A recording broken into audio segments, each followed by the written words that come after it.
was a boy from the lowlands, Thomas the Younger his name. There are so many different angles of things that you can learn from all of the people that I've worked with, and I've been incredibly lucky to have been able to become a part of so many different kinds of artists over the years.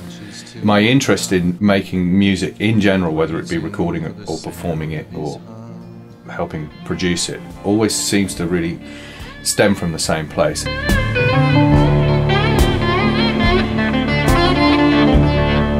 As long as I'm learning something and I'm on the journey and I'm moving forward, I'm going to be happy.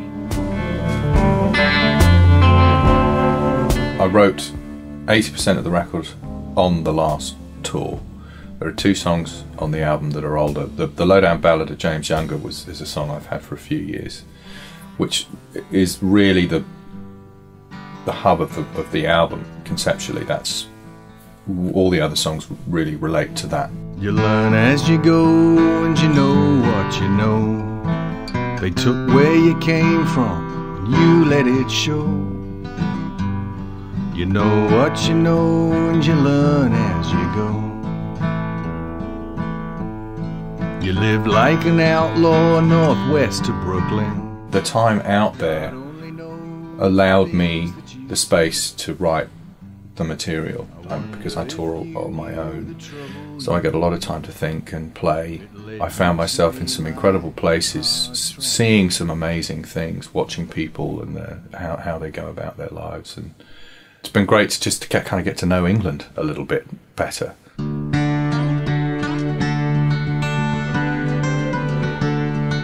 I'd rather learn about the world by doing that than picking up a newspaper every day. I found that I got a lot closer to what's really going on.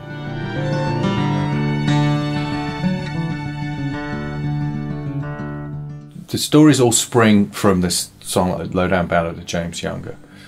It's about the choices that we make as individuals in life and the effects that those things can have on us. It's life on a knife edge. It's about consequences. It's about balancing the darkness and light in life that's present in all of us, and trying to make the right choices at the right time.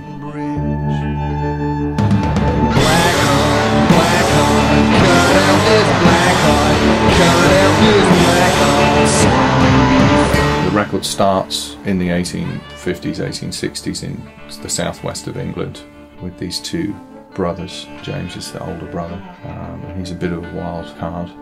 He heads off to America, and he has a younger brother called Thomas, who's a much more innocent character.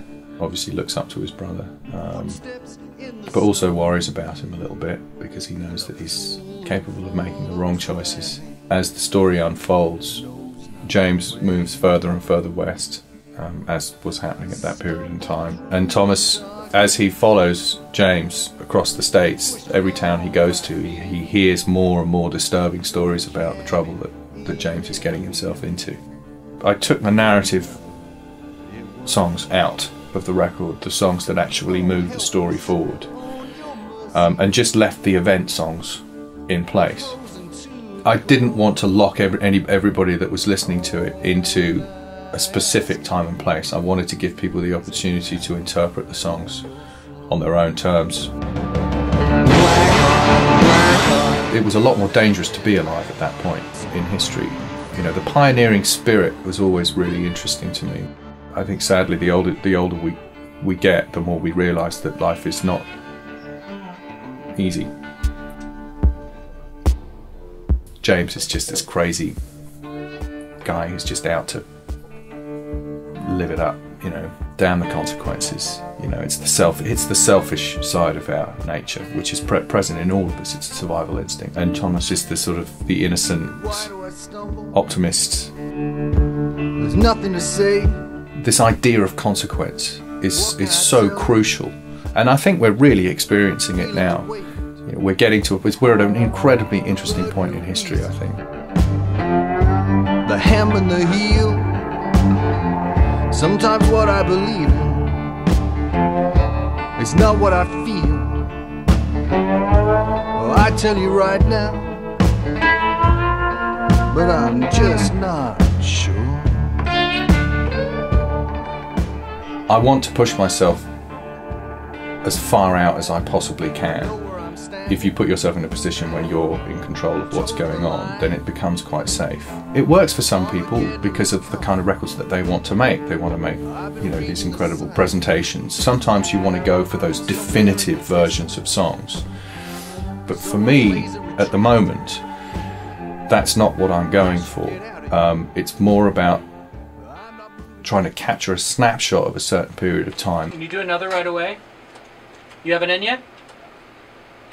Working with Ryan on this new record, I completely gave over the production side of things to him. You know, the point of working with him was that he is an extreme musical character. His life is a work of art in a funny kind of way.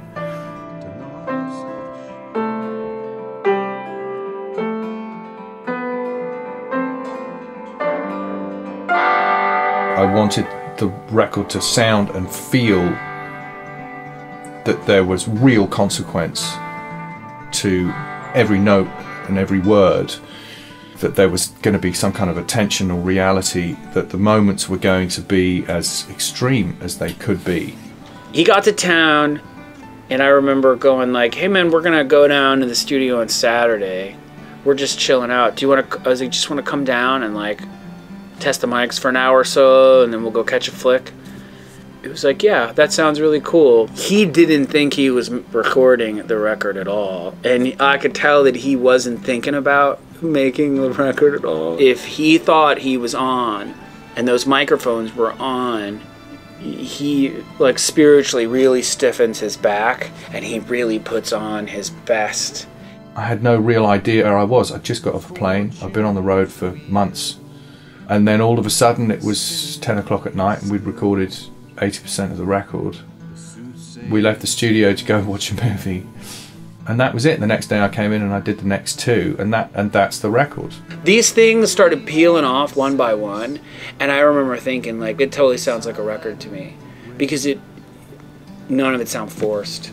I was like, this is exactly how you want this information. I wanted him to like to be unfussy, and I wanted him to be like casual, and I didn't want to hear his voice becoming you know, too inflected. There are parts of the record where he gets lost a little and adds an extra bar, and I liked it. No matter what he cast out on those tunes, he's gonna catch the big fish every time, and I knew that, and I just sort of was like, you know, I would, in my mind, it was like the first time he says it, like, that will have the energy, that'll have the spill. Let's go say hi to Trina and come back and cut this. Sometimes producing is about not producing.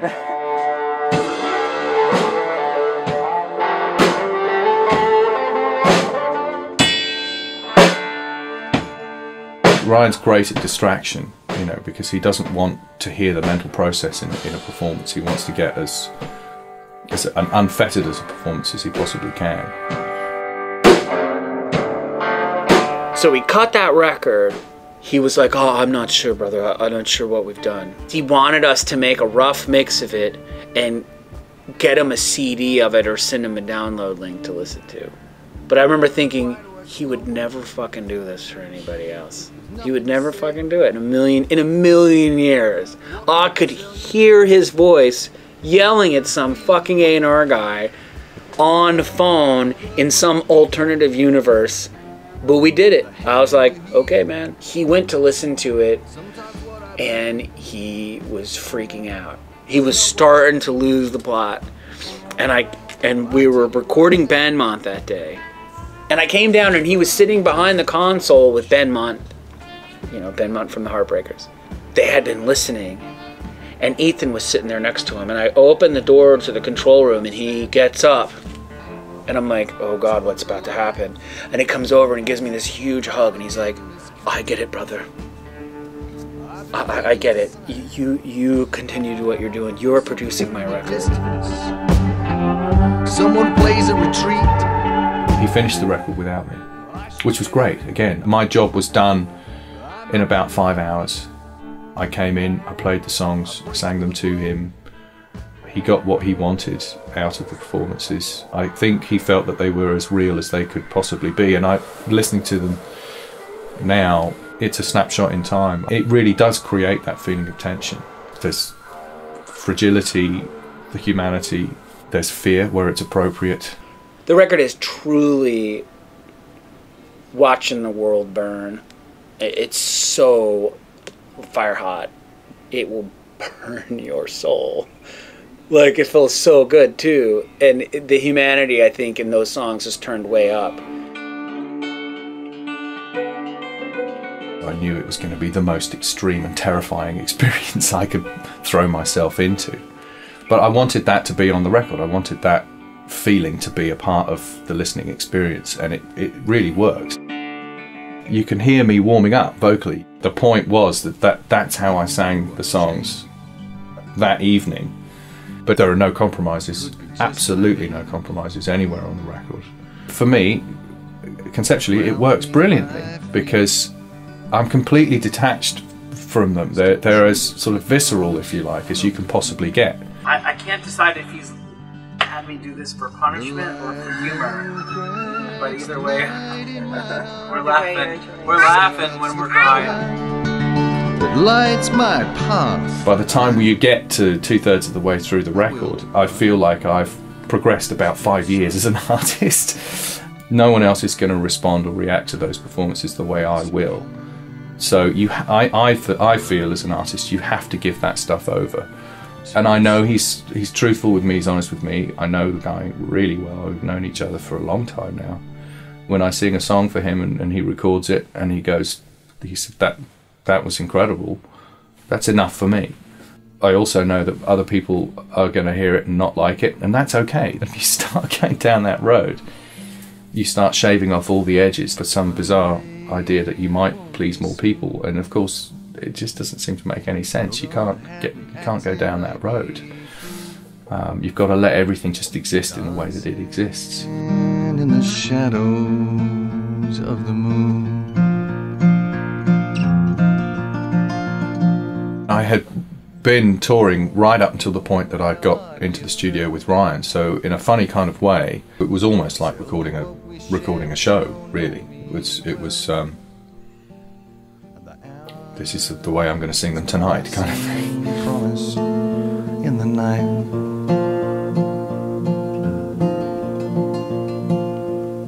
Put the water to my lips, and the palace falls to bits, and I hope you never grow so hollow as this.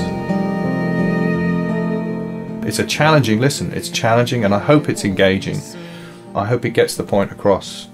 The whole point for this, to me, is the honesty of it. It's got to be honest, otherwise it becomes entertainment then. And I'm not doing it for entertainment purposes. I'm doing it to try and provoke thought within people, other people. It's not important about about how it relates to me. It's important about how it relates to you.